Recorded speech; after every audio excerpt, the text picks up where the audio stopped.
Okay. Well, good morning, everyone. A blessed Sabbath to each and every one of you. Just another beautiful, sunny, very cold Sabbath morning.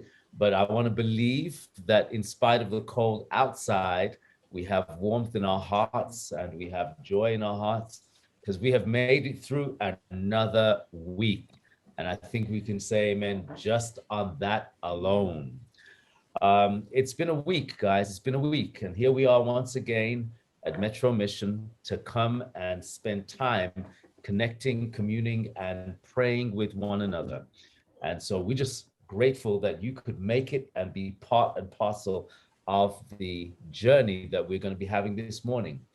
I have the wonderful privilege of introducing a great friend, a young man, a strong man, a young man that's been on a journey of running like 20 Ks every week. No, 20 Ks a day, not even 20. I'm trying to just do 5 Ks a day, and I'm feeling good about that. But he's on a journey of 20 Ks a day. Maybe he can share that with you. But Aubrey Senzani is going to be sharing the devotion this morning with us. And we're just grateful to have you with us, my brother. And I just pray that as God blesses you, that he will lead you in this devotion that we're going to have right now. So over to you, my brother, Aubrey. Thank you. Thank you, Errol. Thank you, Errol. If it makes you feel better, today I only did 10. Oh, oh. Well, I tried to do 5 each day, my brother, and I was feeling good about that. But I was just struggling with the idea of 20 each day. Maybe there's some secrets you can share with us along the way. No, we will. Um, but yeah, let's get into this. Today's title, funny enough, is "Run Your Race." Run your race. But today we're not talking about a physical race. We're talking about your spiritual journey. We're talking about your spiritual journey. And hopefully, when we come to the end of this devotion, we'll be in a position, much like Paul, that at some point, when our race is done and over, we'll be able to say, I have fought the good fight. I have run the race. I have kept the faith. So hopefully that will set us up for that. This discussion will set us up for being able to say that at the end of our spiritual journey. Thank you, Errol, for sharing the slides. We can delve into that. Okay, give me 1 second there. 1 second, Aubrey. No I've just got problem. to manage a particular thing, and then I'll have you online in just a moment. Right, thank you. I hope you can see that. Nice and Okay. clearly. All right. Thank you. All right. So, as I said, run your race. We're talking about uh, running your spiritual journey, right? So let's go to the next slide. Okay. And as we go on to the next slide, one thing that we are quite well aware of is that we cannot run this spiritual journey without Christ. And, in the Bible, it's quite interesting that Christ is described in so many different ways, so many different ways. And if we look at Psalms 23, verse 1 to 6, just to quickly brush over some of these bullet points, we see that, here they're talking about Christ as the good shepherd. And here he's talking about providing, he's spoken about as someone who provides necessities, confidently leads, guides and directs, feeds and anoints, all right, furnishes permanent shelter. Next slide. We also learn that he also gives rest, renews and restores, protects from harm, corrects and comforts, right? And then loves unconditionally. And I think for the most part, when we talk about Christ, we love to talk about Christ as not only our creator, but our savior. And that's brilliant. That's great. It's hugely important. But there's a certain element about Christ that I feel that we don't really touch on, we don't really address. And I feel like for our spiritual journey, for us to run our race, it is actually imperative that we are aware that Christ is also this to us. Errol, if you'll turn to the next slide for us.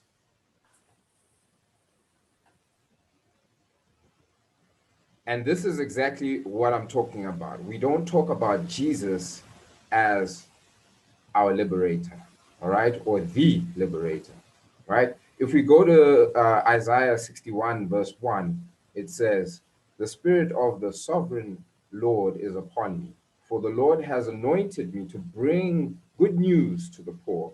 He has sent me to comfort the brokenhearted and to proclaim that captives will be released and prisoners will be freed." All right, if you read other versions of the very same verse, it says, to free the captives, to free the captives. Christ is also all about liberation. If we go to John 8, verse 31 and 32, you find that he's talking to the Jews there. And when he's talking to the Jews, he's letting them know, you will know the truth, and the truth will set you free. And here Christ is obviously talking about himself. So once again, Christ is all the things that we have mentioned above, but he is also a liberator. If we go to Galatians, Paul writes in Galatians 5 verse 1, he says, "So Christ has truly set us free. He has liberated us. Now make sure that you stay free." So it's not important to be set free only, but also to stay free, to stay free. And do not get tied up again in slavery to the law. All right, let's go to the next slide. Okay. Now, the next question that some of you may have is, but why do we need to be liberated? Why do we need to be liberated? All right. And the reason why we need to be liberated is so that our pasts do not hold us back from running our race. If you look at the woman at the well, you find that people held her to her past. And it's because people held her to her past that she would go and get water all by herself, right? And if we're held to our past, for whatever reason, maybe we committed certain sins or we were tainted in one regard or another, it may hinder us from taking up that race, pursuing our spiritual journey with Christ, growing with him. You might find that our current status also may be hindering us from pursuing our journey, from embarking on our spiritual journey. If we allow society to tell us you are just lowly fishermen, how then will we ever become fishers of men? If we allow society to tell us that you are just a tax collector, all right, and allow society to look down on us, then like Zacchaeus, we will never come to the realization that salvation has come to your home. And so it is important to be liberated from our current status, all right, or from our present status in society. Again, it's also necessary for us to be liberated from our perceived future. Now, what are we talking about here? We can speak on Moses, we can speak on Joseph, but I think to drive the point home, the best person to kind of illustrate, and I thought about this morning after having prepared this presentation, is Gideon. Gideon was not only of the lowest tribe, but he was the lowest amongst his brothers. So obviously, society or even himself viewed his future to be quite bleak, not to achieve anything glamorous or worth note. But in order for Gideon to lead 300 men, he needed to be liberated from that perception of what his future actually entailed. He needed to be set free from the limitations that he himself had for himself in order to achieve the victory with only 300 men. So now I believe that we're starting to get a good idea of why it is important to understand that in our race, we need to be liberated. We need to be set free, not only from our past, not only from our current, but also from our future limitations that people have placed on us. Okay, let's go to the next slide. Let's go on. Okay, now here's another thing that's important about our race and why it is that it's so important that we run our race. One of the things that I forgot to mention at the very beginning is that while we run together, because each of us is running a race and all of us are striving for the same goal, to achieve gaining our prize at the end of this spiritual journey, right? While we all are running, none of us can run for the next person. I cannot run for you and you cannot run for me, okay? But one of the things that is very, very important about this race is that the reason why it is so important that each of us run our race is because it is our purpose. It is our purpose. So much so that if you read this first text here is supposed to be Philippians 13. Philippians 13. So if you read Philippians 13, verse 13, I'm just going to start at 13. It says, "No, dear brothers and sisters, I have not achieved it, but I focus on this one thing, forgetting the past and looking forward to what lies ahead. I press on to reach the end of the race and receive the heavenly prize for which God, through Jesus Christ, through Christ Jesus, is calling us."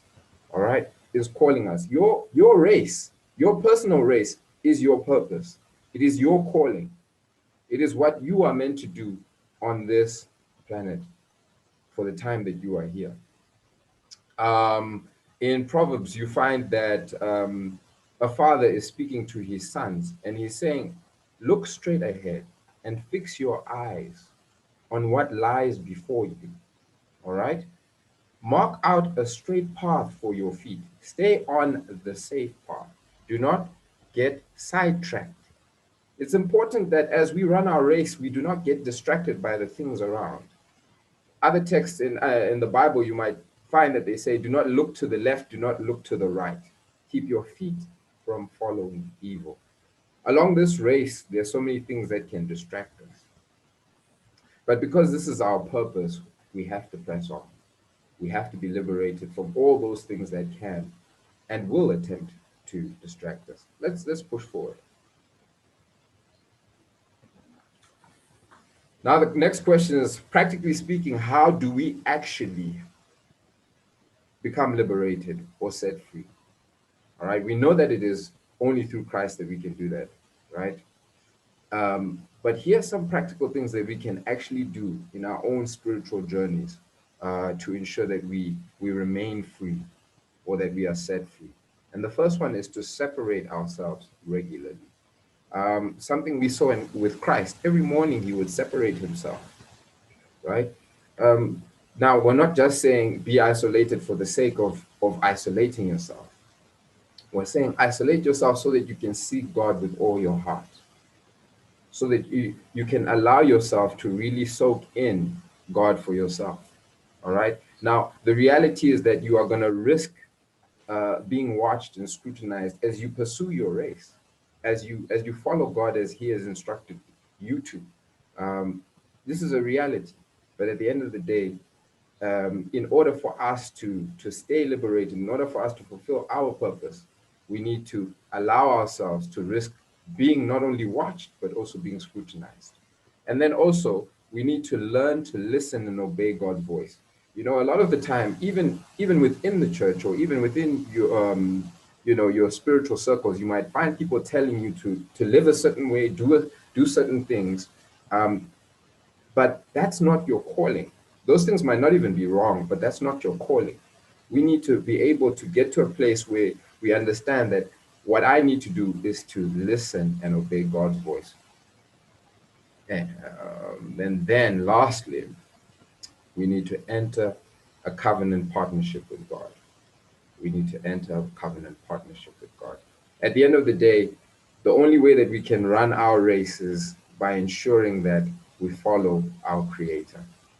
And so entering into a covenant partnership with God is imperative if we are to stay liberated.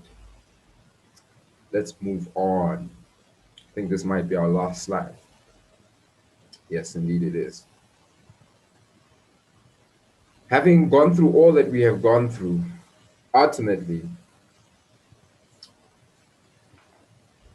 we need to be able to say, therefore, we also, since we are surrounded by so great a cloud of witnesses, let us lay aside every weight and the sin which so easily ensnares us, and let us run with endurance the race that is set before us. Looking unto Jesus, the author and finisher of our faith. Right. The last thing that I just want to bring to our attention is that it is only through looking unto Jesus, the author, our creator, all right, and finisher of our faith, that we can run our race. And again, I just want to reemphasize that the reason why this thing is so important is so that we fulfill our purpose, not just,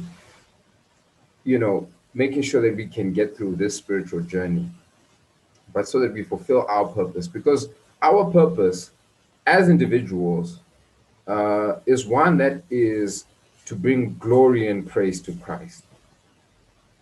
So I want to just encourage us yet again that run your race. Don't let any weight, any sin get in the way of that. Thank you, Errol. That's all I really had to share today. Okay, thank you so much, Aubrey, running that race. Now, when you talk about running the race, Aubrey, obviously you've put some very interesting elements on the table there that equips us to be able to run that race. And especially in this pandemic where we're experiencing a lot of setbacks. I doubt there is a single individual on this platform or listening in is not facing setbacks that would even cause them to think they're not able to run this race.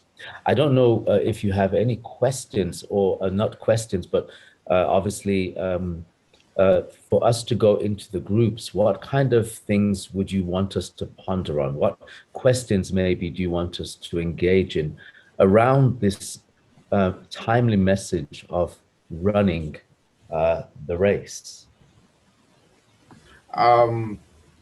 Yeah, there's definitely stuff that I want us to consider. In fact, I think this was my favorite bit about having this opportunity to share.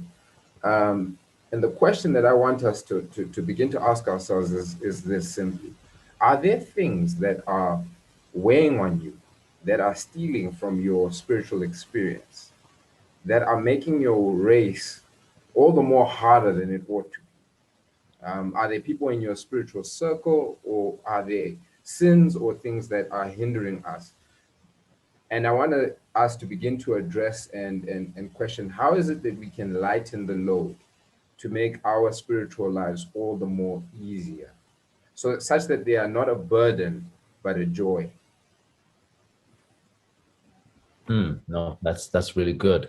I mean, and that's a worthy, opportunity for us to just get in and connect with one another, because I think there's so many things that can potentially stand in the way, and it's not just about surfacing those, but how can we practically put them aside? And maybe the sharing inside of the small groups will allow for others to share and how they have been able to set aside, if you please, the weight that has so easily beset them. And that may give encouragement to others who are looking to find ways and means to run with more freedom than with the weights behind them. And so thank you so much for that, Aubrey. That makes perfect sense for us. And so to those of us who are watching this, you too have the privilege of coming into this space to join us in those live chat rooms where we come together and connect and pray for one another. After all, we cannot deny the fact that many of us are going through very significant challenges, hardships, and difficulties that may be holding us back. And you may need prayer for that. So please take a note of the Zoom ID and the password, and take the opportunity to leave the platform of Facebook or YouTube and come into this space where we can have the opportunity to share with one another. For those of us who cannot make it, we hope that we'll see you at 4 p.m. today for our We Go Live, where the message will be around masculinity, and we'll be talking on the subject of elevate. So God bless. Take care. We'll see you soon. Thank you.